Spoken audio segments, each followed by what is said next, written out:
I'm going to start our class with lighting this candle. Full story. Let's see. Okay. Second chime's the charm. All right. Here's our candle. Now look at that candle and look at the flame.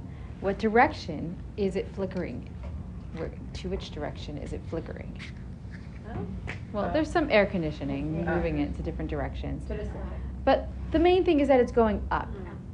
So what makes the flame of the candle its unique? One, to defy gravity. Because most physical matter in our world, its nature is to sink downwards. Now, the naturalists from the 16th, 17th century would talk about the four elements. And I know that's in Chinese medicine too, the fire, the air, the water, the earth. So 3 of those elements go downward. Water flows downwards, earth is going downwards, even air is still kind of with us. The only element that is different is fire, which is always seeking to go upward. So the Tanya uses the fire as an example for our soul. Apparently the source of fire, of the element of fire, is beyond the earth. Apparently, according to the naturalist, it's somewhere in space. Maybe it says that it's under the sphere of the moon. But that aside, we are using the example, the visualization of a flame that goes upwards to explain to us the nature of our soul. Why are we talking about the nature of our soul? Because we started talking about how our soul has within it a natural love. In the beginning, before this, we talked about how we can all come to feeling emotion for God by meditating and generating feeling via our thought. We talked about that being the long, short way. But then we said there's another way, there's another path, the short, long path, which means that it's very near, not just near to us, it's very near to us, as the verse says, Ki karov elecha hadavar me'od. The matter of coming close to God is very near to you because we actually have this love there already. We don't actually need to generate it. We can, and maybe we should, but we can also access the aspect of inside of us that already loves God. That's the aspect that it's like a birthright. We have it in our soul. And the source is Abraham.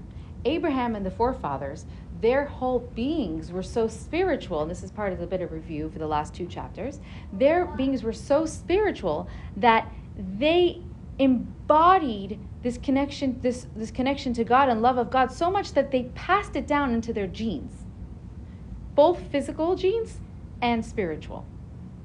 Both in the fact that we are all a descendants of Abraham and we all have natural aspects of us that the Tanya talks about, that we Jewish people have a natural kindness, a natural compassion, and a few other qualities. But also, and the main point is the spiritual DNA that is being passed down through our spiritual souls that we inherit by being born Jewish or converting to Judaism. We buy into that as well.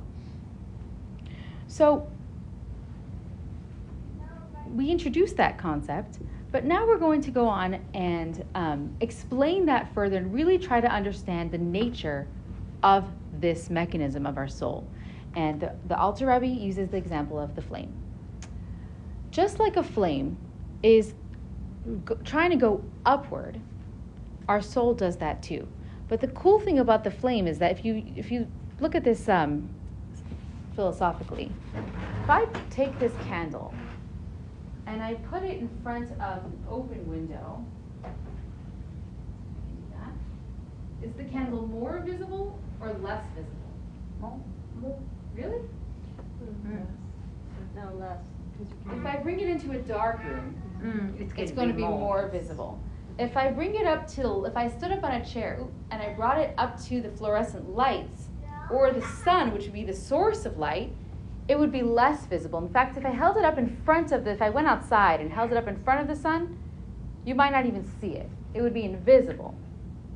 It would be engulfed or nullified, and this is actually a very, to the light of the sun. And this is a very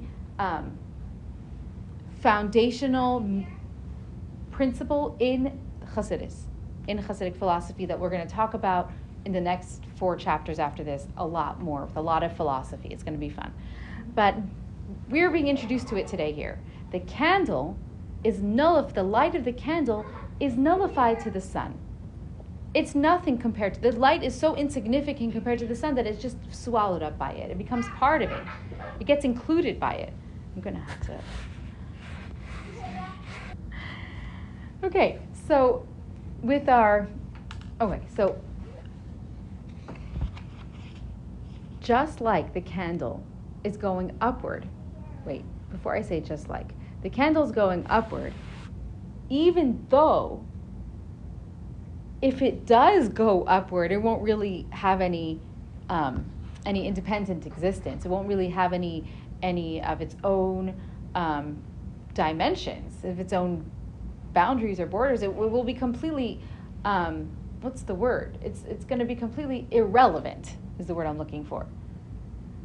Why does it want to do that? Why does it want to go up to its source, even though it's like you think that it would want to strive for existence? Like the rest of the matter of the earth, it has inertia. Like at its nature, it's going to be in existence. It's going to stay.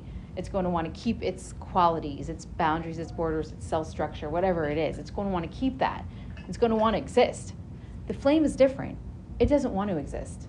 It wants to go back to its source at the expense of its existence. It just wants to be right there with the sun. This is an analogy for our soul. Our soul doesn't, remember we have 2 souls. We have the animal soul, that likes the existence. That's its drive. And in chapter 1 and 2, we were talking about how this is the really big difference. This is the conflict right there. Our godly soul is like the flame. It doesn't want to exist. Its nature is to want to go back to God. It wants to be engulfed and consumed by God. It wants to be right there connected. It wants to be part of God. It is part of God. That's its source. Our souls are part of God. And that's the way it wants to be. It doesn't want to feel like a different existence. That's painful for it. So that's why we have the example of the flame. And that is, we are now explaining that part of us that already loves God so much that it just wants to be part of God. Now, which aspect of us does that align with? We've already started to analyze and discuss the different aspects of our being, which reflect different aspects of God's way he expresses himself to us. We have the 10 Sephirot. We've got the 3 intellectual faculties and 7 emotional. So if I were to tell you that this aspect of the soul that is so literally part of God and all it wants to do is be part of God, which aspect of our intellect, of our 3 intellectual qualities, does it really align with? There's Chachma, Bina, Da'at, wisdom, understanding, knowledge. And to give a little review, Chachma is the flash of inspiration. Bina is the brainstorming, is the details, is the understanding, comprehension, really getting into the meat of it. And Da'at is becoming so aligned or connected with this idea that you understand so well that it now produces, it has a practical implication on either the way you feel or an action you're going to take or the way you're going to really, or form a belief system, right? Like I just saw Inside Out too. So, like the belief, I love the way the beliefs are planted, right? So beliefs are formed with da'at, that it's so implanted that it creates a belief system or creates something from that. Something is created. So which one? Well, that was a little bit of a tangent because the aspect of Chachma, da'at is really awesome, but it's the aspect of Chachma that is the portal to this aspect of our soul. It's like a window. Now, why is that? Because if you start to understand what chachma is, it's koach ma, the power of what? That's the word chachma. You can divide it into two mini words. The power of what? When you're inspired by something, when you've got this, idea, you're not really sure what it is yet that you're inspired by. That you'll get to with the brainstorming, with the bina, with the understanding, with the details, with all the research that you're going to do to try to understand every aspect of it. But the first, you hear of a scientific idea, let's hear, a scientist, or you hear of you're reading a book and you just read a sentence and you're just like, whoa, I never thought of that before. That right there with that sentence, that's a sentence of curiosity. I never thought of that before. Tell me more about that. Or, well, that's mind-blowing. Mm-hmm. All of these sentences are showing that you realize that there is this amazing idea that you don't know about. There's a lot of humility there. You're recognizing that there's something beyond you that is awesome. That's chachma. Because of its humility, it's a portal. It's not closed. It's not to say, I already know it, and then boom, there's no more connection, there's no more learning going to happen after that. It's, I want to learn that. That's a window of connection. So it's the chachma of our soul that has this quality of being able to, wanting to connect to God in this absolute way, and being able, because it's able to appreciate something beyond it. So it lets God in. It's able to let God in such a extreme way, really, because it's anti-existence. So this is very deep. Okay, you're with me. Yeah? Any questions at this point? Can you repeat that? Able to appreciate something that's beyond you? Yes, and because it's able to appreciate something beyond who we are, it opens up space for it, and therefore opens up that space for connection in a very extreme way, where that connection will mean that there won't be any separation between us. It will be candle, sun, light. It's all light.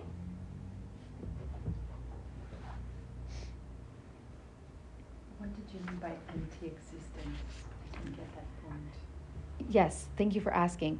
So if we are going to welcome this idea of being one with God, we won't feel ourselves anymore. And that actually brings us right into, and I'm sorry, we'll have to go back and read this later because we've moved past it.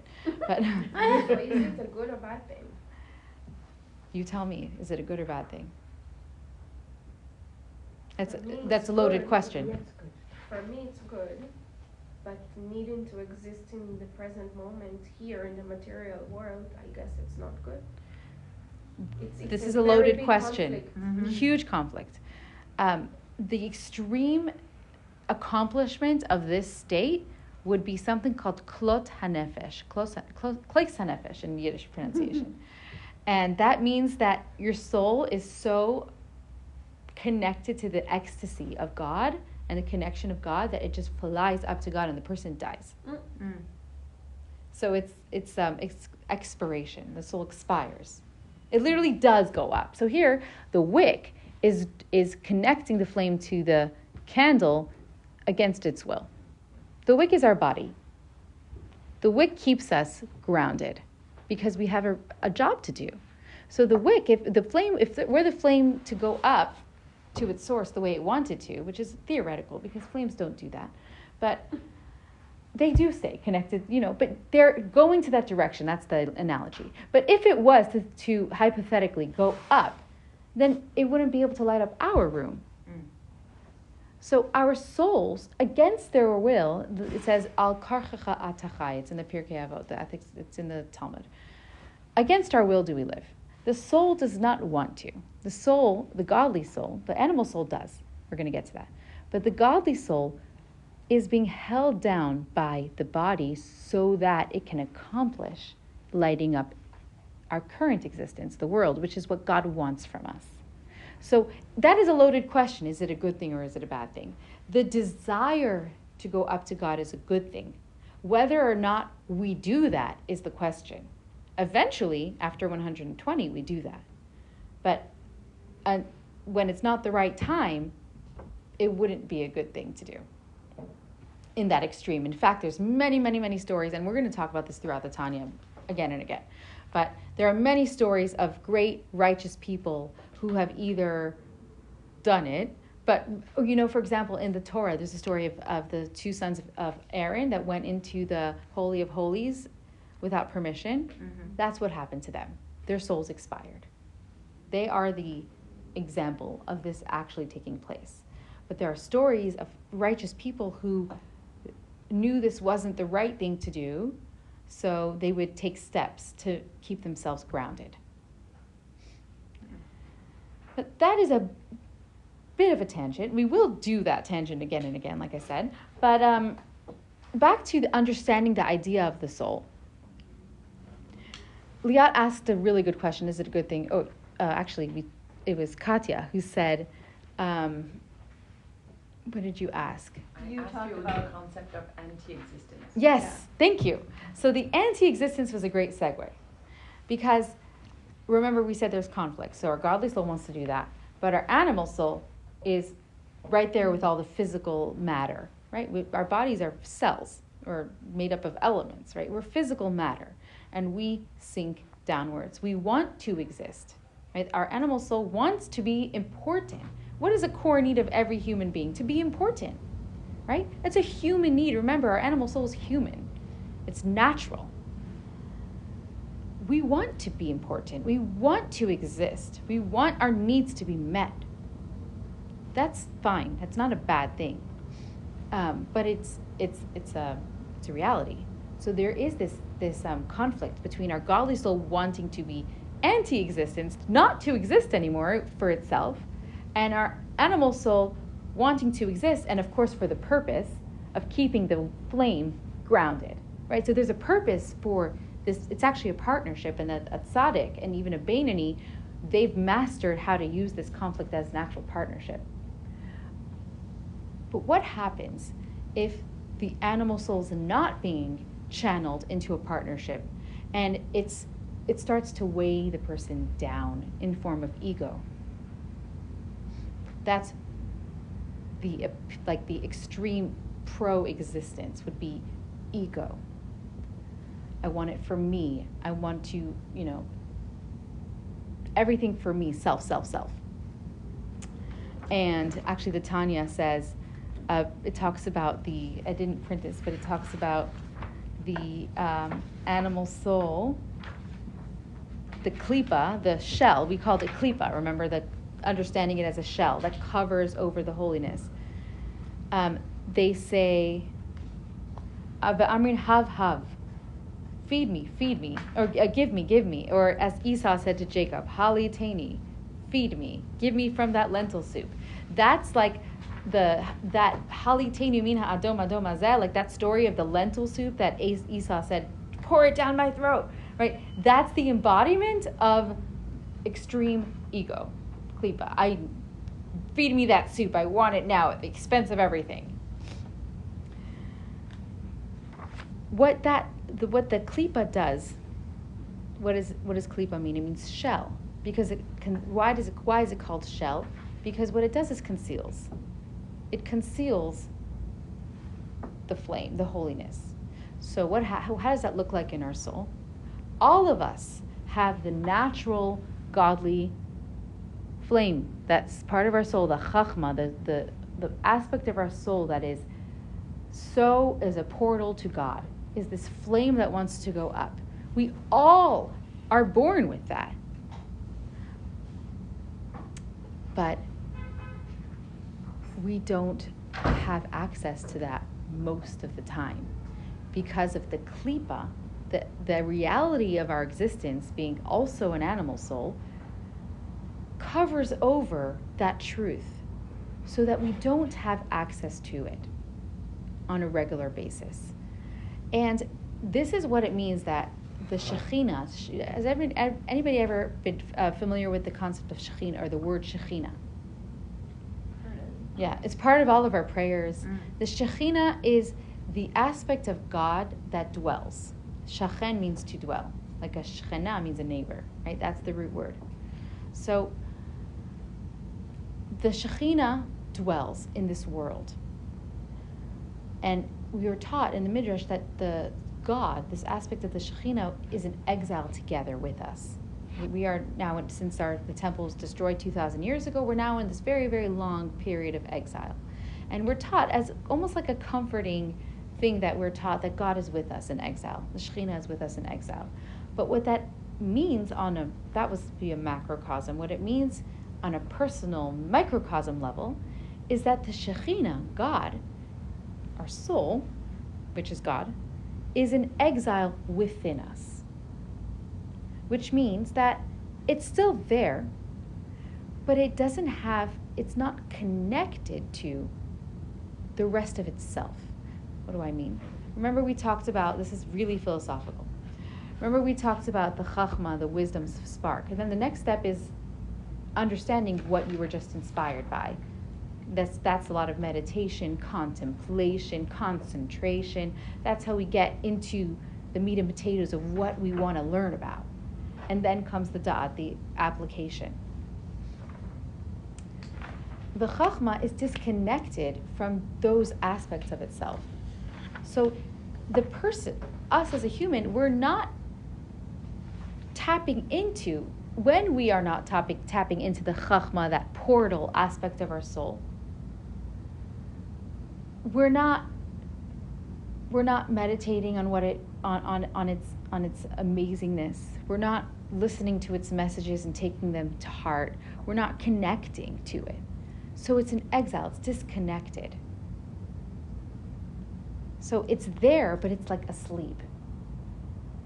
It's there within us. Nothing can put out the fire, ever.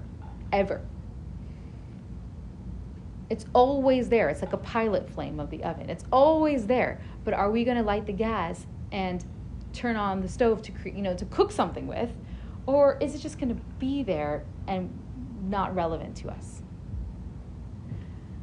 So last chapter, in chapter 18, we talked about how because every one of us has this flame, that's what causes every Jew to have this ability to tap into it. And throughout our history, Jewish people have done that. Jewish people who have not been practicing or even knowledgeable when they were faced with the sword of the Crusades or the Almohads, or many times throughout history when they were said, convert or die, or betray or bow down to this idol back in the times of the Greeks, or get killed. They surprised themselves to choose their soul, their godly soul. They surprised themselves to choose to be identified as a Jew at the expense of death. Why did they do that if they weren't connected to that their whole lives? Again, this is continuing last week's chapter. So basically expounding on this same idea that we started to talk about. That why do they do that? Because what it takes is a trigger. The trigger, last week we were saying, in chapter 18 we were saying that everybody has a different trigger point. But most people, at the very core, the trigger point would be to be identified as a Jew, or to align, if somebody says to you, deny that you're Jewish, or betray your dear principles of God, or deny your own deepest truth, that is a trigger. That's the line that they're not going to cross. And that's at that trigger point is when the soul aspect, the deep aspect of Chachma starts to now be connected to the rest of itself. And it can't unsee the truth, so it says, okay, I'm going to sacrifice. So what I'm trying to say, it's almost like a fight or flight response. Like we have this deep, deep, deep truth, and it's not really, we're not connected to it. It's kind of dormant. We're not really aligned. We're not aligned with it. We're not really focusing on it. But as soon as something comes to just jerk us out into that survival mode, we're ready to, we're going to pick up the car off the baby, right? So we're going to make very, very big sacrifices. Why? Because we are now can't unsee. We're forced to look at our deepest truth. We're forced to recognize. We're forced to look at who we are in the face. We're forced to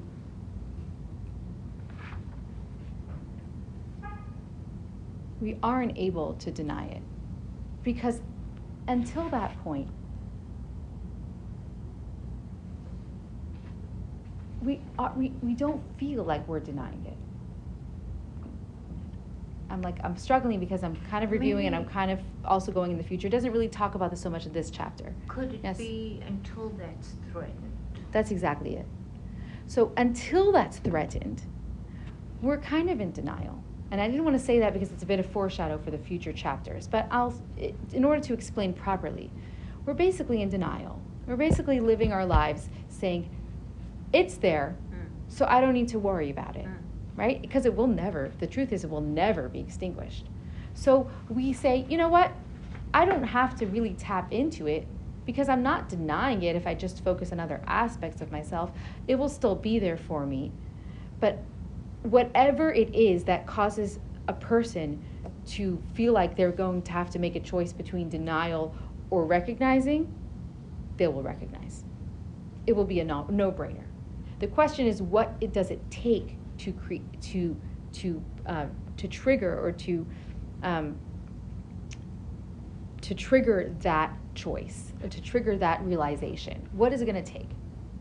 So what the Tanya is going to teach us in chapter 25. So we're really jumping ahead.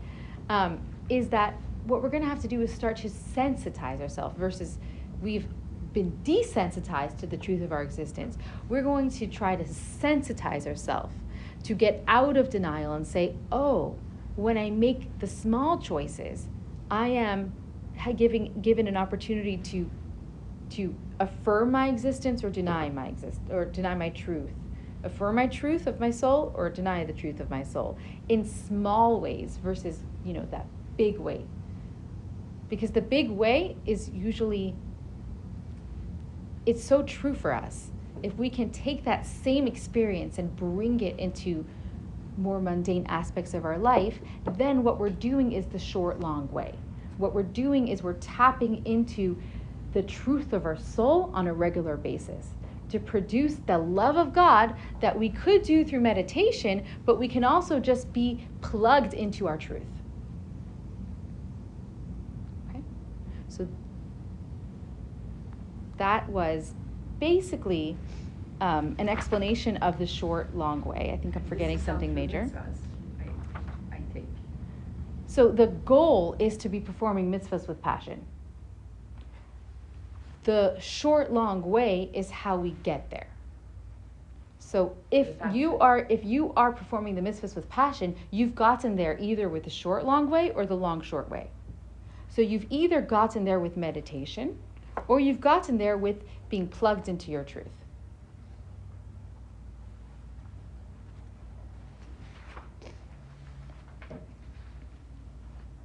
Oh, yeah, I knew there was more.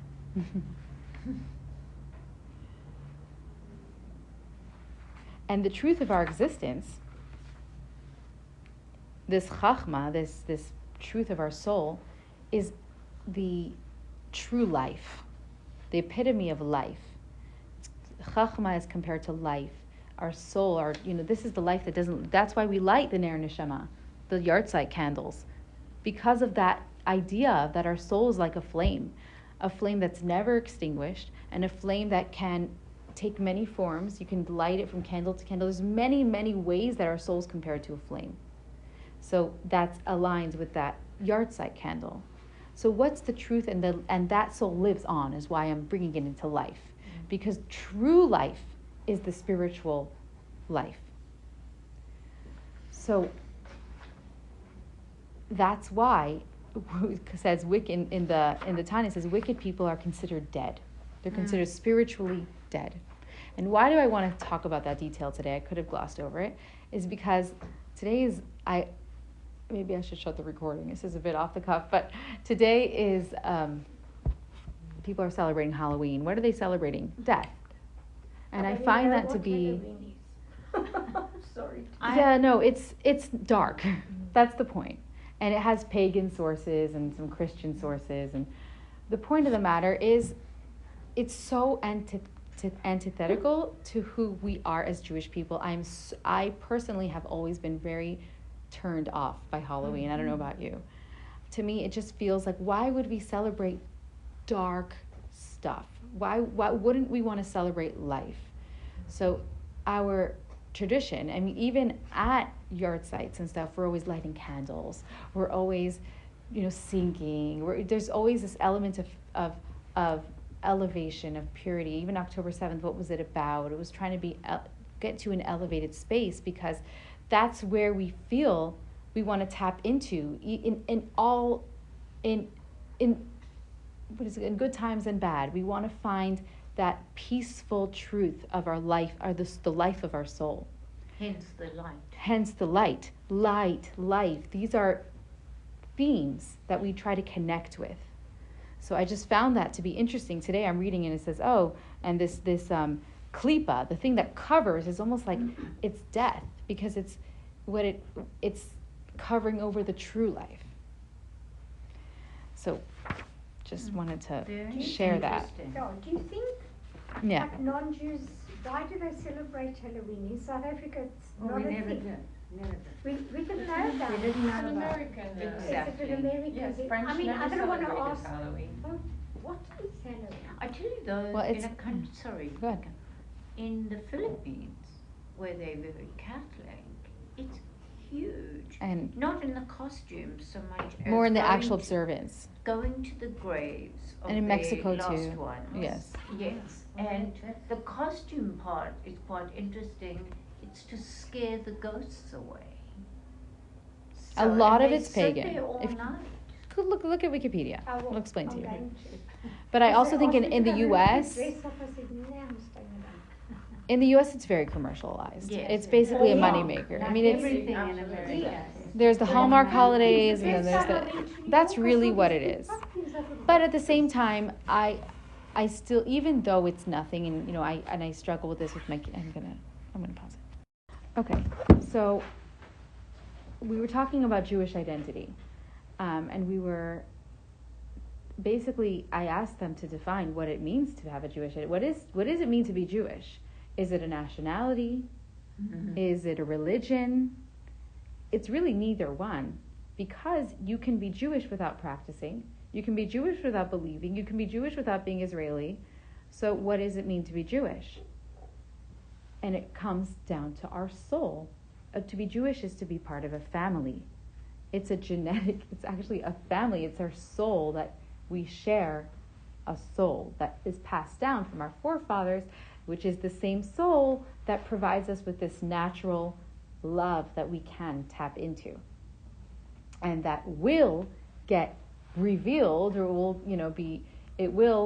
my words aren't so good today, but it can be triggered, and it will be triggered by big events, by events of confrontation, confrontations of identity.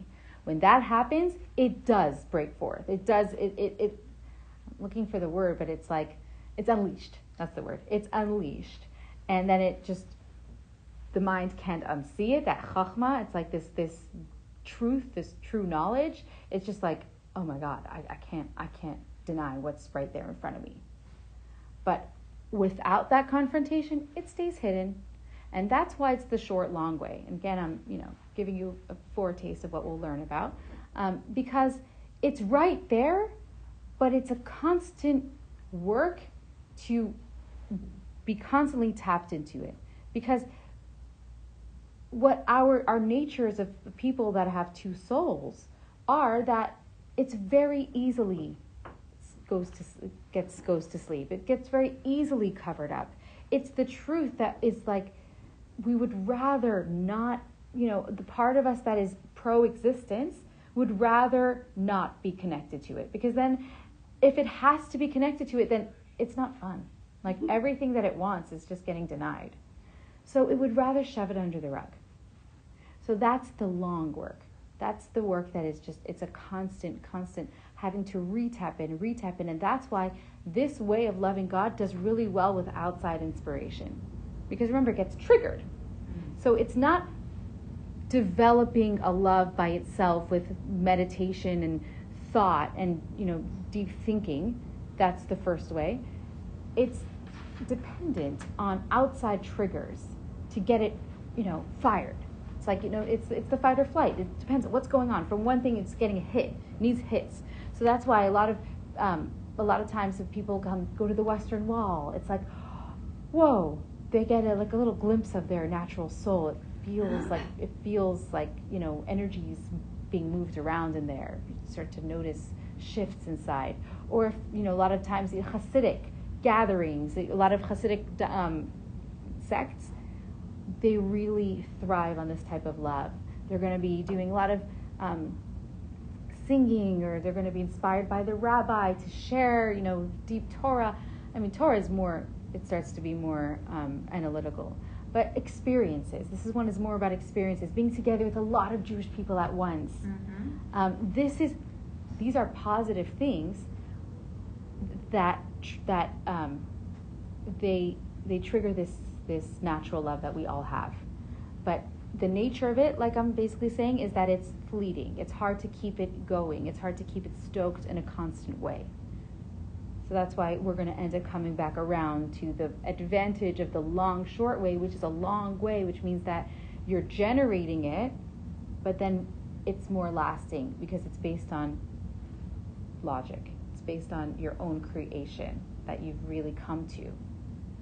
So that's really how we'll conclude. Yeah.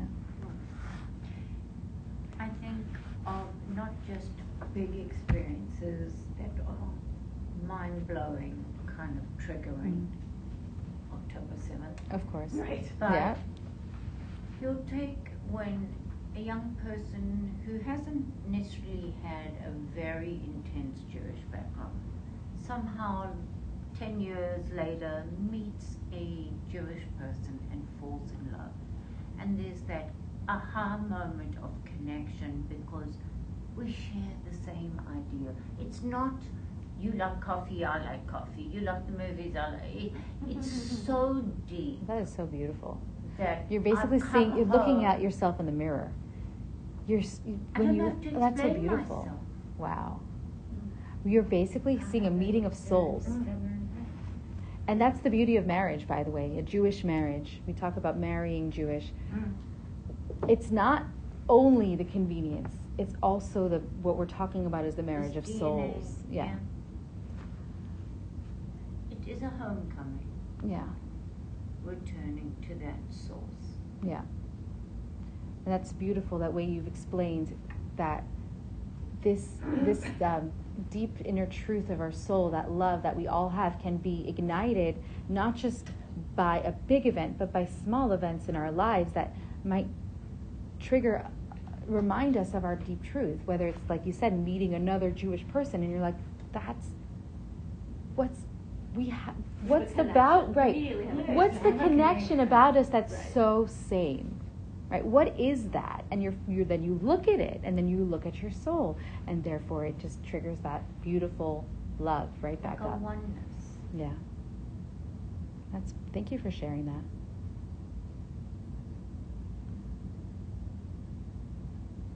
Next week, in the next few weeks, we're going to get heavy into philosophy. I'm looking forward because I enjoy this kind of thing. And we're basically going to explain a lot about God and really try to understand it, because it will filter right back into the same conversation. So in other words, like we talked a lot about like loving God, like who are we to love God? What are we made up of? Our true souls. But then there's who is God, right? Who are we loving? Who right. are we connecting to? Yeah. Big stuff. Yes. Ooh.